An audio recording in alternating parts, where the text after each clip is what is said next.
Hello' বন্ধু বান্ধৱীসকল, মই আহিছোঁ নামঘৰলৈ। আৰু আমাৰ নামঘৰটো আছে দিছপুৰ লাষ্টগেট বনফুল নগৰ নাহৰণি পথত। আৰু কোনোবাই যদি কেতিয়াবা নামঘৰলৈ আহিম বুলি ভাবে আহিব পাৰে, নিচেই ৰাস্তাটোৰ কাষতে। আজি জন্মাষ্টমী বুলি সকলোৱে আহিছে, কিয়নো সকলো কামৰ ব্যস্ততা থাকে। আৰু আজি ছানডে, সকলোৰে অফিচ কাছাৰী চবৰে বন্ধ, তো তাৰ মাজত সকলোৱে আহিছে। আৰু আমাৰ আণ্টিসকলে বনাবলৈ লৈছে। এওঁলোকে কেঁচা নাৰিকলৰ লাড়ু, মানে কেঁচা লাড়ুটো হয় কি, চব নাৰিকল, চেনি, পিঠাগুড়ি চব কেঁচাৰে বনায়, সেইকাৰণে সেইটো কেঁচা লাড়ু বুলি কয়। আৰু গোঁসাইৰ ওচৰত কেঁচা লাড়ুখিনিহে আগবঢ়াব। আৰু আমি ৰাইজৰ কাৰণে পকা লাড়ু বনাইছে। আৰু পকা লাড়ুৰ কাৰণে আমি সকলোৱে মিলি, কোনোবাই গুড় কাটিছে, কোনোবাই নাৰিকল ৰুকিছে, কোনোবাই পিঠাগুড়ি মোহাৰি আছে। আৰু আমাৰ ইজনী বৌয়ে ধুনীয়াকৈ নাৰিকল ভাজি আছে। আৰু আমাৰ নামঘৰটোৰ ভিতৰতে, আমাৰ বুলি কথা নাই, আজিকালি সকলো মানুহৰ সকলো নামঘৰতে পাকঘৰৰ ব্যৱস্থা থাকে, তাত গোটেইখিনি সুবিধা থাকে ঘৰৰ নিচিনা। আৰু ইয়াতে আমি তেনেকৈ গেছৰ চোলাটোতে নাৰিকল ভাজি লৈ ৰেডি কৰিলোঁ। নাৰিকল কাটি আছে, কাৰণ কিয় আমাৰ মোটামুটি 100 মান মানুহৰ আমি লাড্ডু ৰেডি কৰিব লাগিব। তো যথেষ্টখিনি নাৰিকল কাটি পিঠাগুড়ি কৰি ৰেডি কৰি গৈছোঁ, এনেকৈ বনাবলৈ লৈছে। ভাগে ভাগে মানুহবিলাকে ব্যস্ত হৈছে। আৰু এনেকুৱা সময়বোৰ একচুৱেলি পাবলৈ দিগদাৰ হয়, কিয় আজিকালি মানুহৰ ব্যস্ততাৰ কাৰণে আমি এনেকুৱা সময় ভাল লগা সময়বোৰ নাপাওঁ।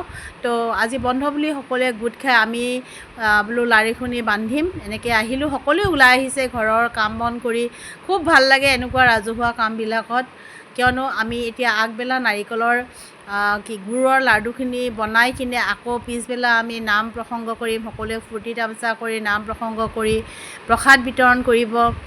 আৰু সকলোৰে মনত কিবা কিবি আশা আকাংক্ষা লৈ আহিছে। তো ইয়াত বহুত ভাল লাগি যায় যেতিয়া নামঘৰটোত আহোঁ। ঘৰৰ সকলো মায়ামোহ ছিঙি ঘৰত নাম প্ৰসংগত প্ৰাৰ্থনা কৰে। ইয়াত দেখিছেনে, কোনোবাই কল আনি দিছে। আৰু অৱশেষত আমাৰ এনেকৈ কৰি থাকোঁতে লাড্ডুখিনি ৰেডি হ'ল। দেখিছেনে, খুব ধুনীয়া হৈছে লাড্ডুখিনি। আৰু এইখিনি কেঁচা লাড্ডু এওঁলোকে বনাই আছে, কাৰণ কিয় আমি ইয়াতে 450-500 মান লাড়ু বনাম। কিয়নো প্ৰত্যেকৰ ভাগতে মোটামুটি 100জন মানুহ হ'লে 5টাকৈ হ'লেও কৰিব লাগিব। গোটেইখিনিয়ে কষ্ট কৰিছে, কিয় ঘৰৰ মানুহখিনিও ভাবি থাকে নামঘৰলৈ গৈছে, লাড্ডু বনাব, খাম। কাৰণ কিয় ঘৰত বনোৱা আৰু ৰাইজৰ লগত বনোৱাটো বহুত পাৰ্থক্য, বহুত সোৱাদ হয়। দেখিছেনে কেনেকুৱা হেতাৰ ওপৰত আছে, কাৰো সময় নাই। আৰু আমাৰ অৱশেষত লাড্ডু হৈ গ'ল। এতিয়া আমি সৰু সৰু কেৰি বেগত ভৰাবলৈ লৈছোঁ লাড্ডুখিনি বনাই মেলি সকলোৱে। আৰু লাড্ডুখিনি বনাই পেকেটত ভৰাই ধুনীয়াকৈ চেলোটেপ টেপ মাৰি থৈছোঁ। আৰু যেতিয়া প্ৰসাদ বিতৰণ হ'ব, তেতিয়া লাড়ুখিনি প্ৰসাদৰ লগত দিবলৈ খুব ধুনীয়া সুবিধা হয়। এওঁলোকে কেঁচা লাড়ু গনাত ব্যস্ত, আমি পকা লাড়ু গনাত ব্যস্ত। ভাল লাগিছে ন পৰিৱেশটো চাই কিনে, জনাবচোন। আৰু মই যেতিয়া ভিডিঅ'টো কৰিছিলে সকলোৱে খুব ভাল পাইছিলে।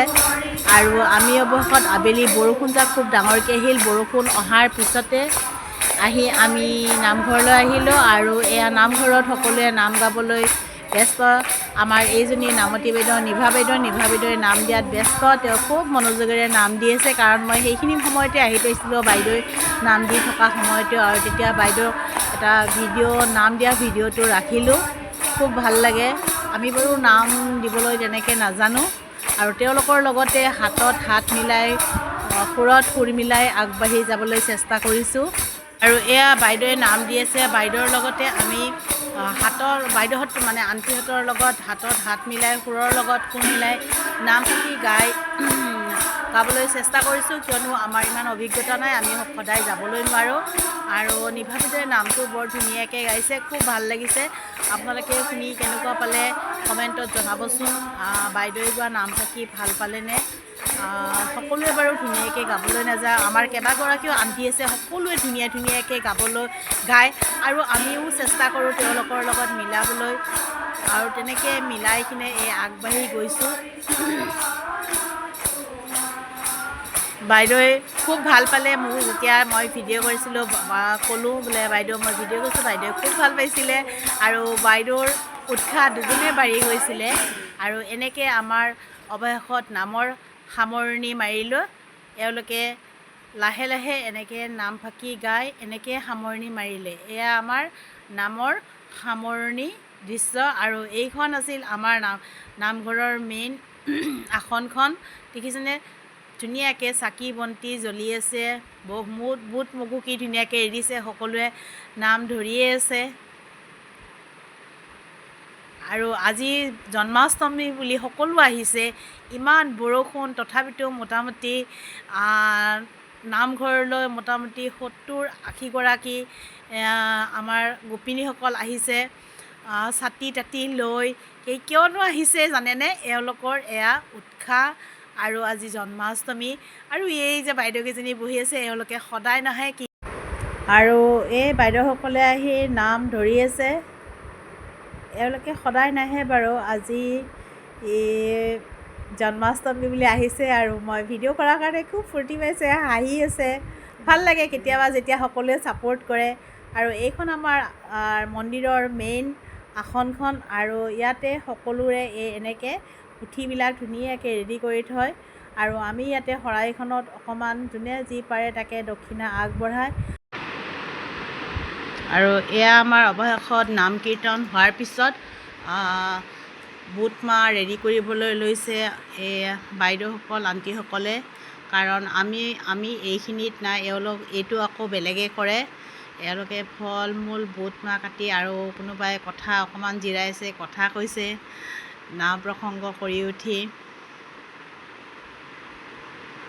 দেখিছেনে মই সকলোৰে একপি একপি ফটো ল'লোঁ এনেকৈ আৰু ধুনীয়াকৈ সকলোৱে এয়া আণ্টিয়ে নিৰ্মালী সকলোকে দি আছে আমাৰ ছিষ্টেমত কাম কৰি থাকে আৰু এয়া আণ্টি খুব ভাল পাইছে দিয়া ফটো উঠোৱাবলৈ মোক এয়া আণ্টিও মোক হাই কৈছে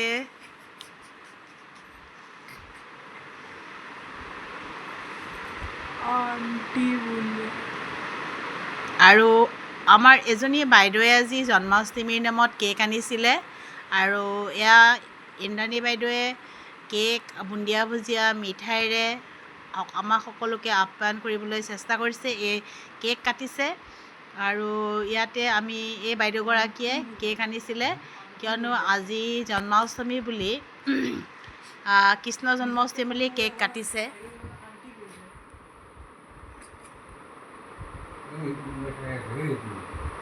কৃষ্ণ জন্মাষ্টমী বুলি কেক কাটিছে এয়া দেখিছেনে আৰু আমি বিলোৱাত ব্যস্ত সকলোৱে জিৰাইছে সকলোৰে নাম ধৰি ধৰি ভাগৰ লাগিল আৰু এয়া বৌয়ে মিঠাই পেকেট জানেতো চাহৰ পৰ্বটো থাকে ভাদ মাহত আজিকালি গাঁৱে ভূঞে চহৰে নগৰে সকলোতে ভাদ মাহত চাহৰ পৰ্বটো থাকে আৰু ভাল লাগি যায় আজি কৃষ্ণ জন্মাষ্টমীৰে বাইদেউজনীয়ে কেক দুটা আনিছিলে কিয়নো আমাৰ ইয়াত 100মান মানুহক মোটামুটি দুটা কেক লাগে এটা কেক কাটি আমি মোটামুটি আধাখিনি মানুহক বুন্দিয়া ভুজিয়া মিঠাই কাজু বৰফিৰ লগত তেনেকৈ সকলোকে ডিষ্ট্ৰিবিউট কৰি খাই লৈ লাষ্টত আমি একপি ধুনীয়া ফটো উঠিলোঁ আৰু প্ৰায়খিনি মানুহ গুচি গ'ল আমি যিখিনি আছিলোঁ সেইখিনি একপি ধুনীয়া ফটো উঠিলোঁ কিয়নো 2025 চনৰ জন্মাষ্টমীটো মই মোৰ মোবাইলত বন্দী কৰি ৰাখিলোঁ তেতিয়া অহা বছৰলৈ আপোনালোকক লগ পাম বাই বাই